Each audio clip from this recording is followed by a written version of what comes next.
change the hearts you know are wrong to reach the place where you belong. Oh my God, what is happening? Okay, it's Who am I? It's me, it's Mom. If you're me and I'm you, then who's that? I'm Grandma, sweetheart.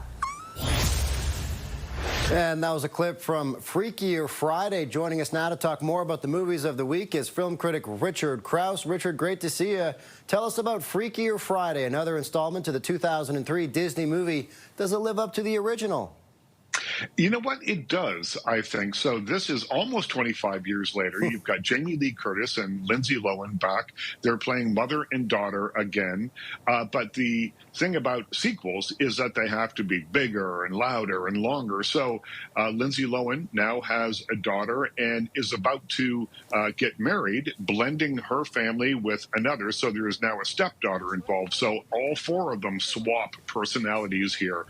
So you've got like spearmint gum, double the fun, with a lot more body swapping happening here. And by and large, it works pretty well, mostly due to the efforts of Jamie Lee Curtis and Lindsay Lohan. Jamie Lee Curtis goes for it here. She jumps in with both feet, doing slapstick, really selling the material. Lindsay Lohan, on the other hand, does some sort of amusing slapstick and that kind of thing, which you expect from a movie like this, but she's more on the heartfelt side. And ultimately, by the time the end credits roll, Freakier Friday reveals itself to be a movie that's more interested in plucking at your heartstrings than tickling your funny bone. So I gave Freakier Friday, now playing in theaters, 3.5 stars out of 5. All right, that's not a bad rating right there. Next up, a new horror flick. Tell us about Weapons. It's my favorite movie of the week. So Weapons is from a guy named Zach Krager, who made a film called Barbarians a couple of years ago. That was an audacious, interesting horror film that also had some big laughs in it. And he's back again with Weapons, which is the story, kind of unusual story, about 17 children that go missing in the middle of the night. At 2:17 a.m. one night, they all get out of their beds, they walk down the stairs, they go out the front door, they walk into the darkness and are never seen again. And so at that point, once that's set up, the film splits into 6 different stories, each focusing on one character and how they are affected by this disappearance. There's a teacher played by Julia Garner, a parent played by Josh Brolin, et cetera, et cetera.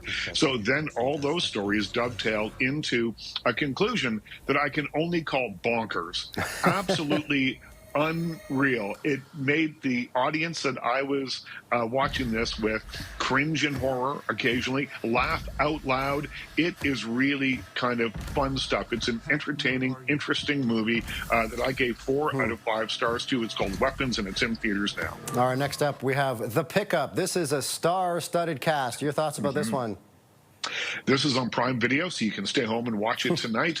It's Eddie Murphy, it's Pete Davidson, and Keke Palmer. Murphy and Davidson play armored truck drivers who get through, by hook and by crook, get drawn into a casino heist by Keke Palmer, the sort of mastermind of this robbery.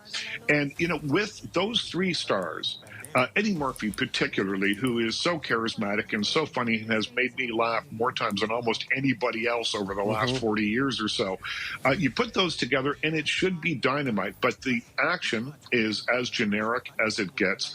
Eddie Murphy seems to be sleepwalking through this role, and just even the combined charisma of these 3 performers, which should provide fireworks, makes the movie feel like a dud. So I gave The Pickup, which is now on Amazon Prime, 2 out of 5 stars. All right, a little bit of time left, but quickly tell us about Shook, a new coming-of-age dramedy.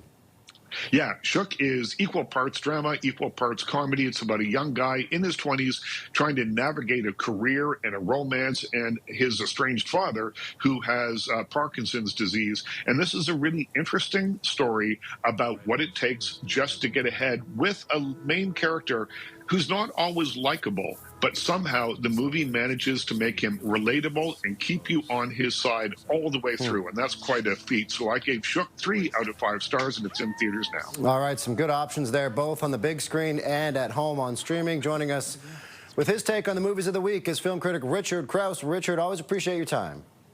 Thanks for having me.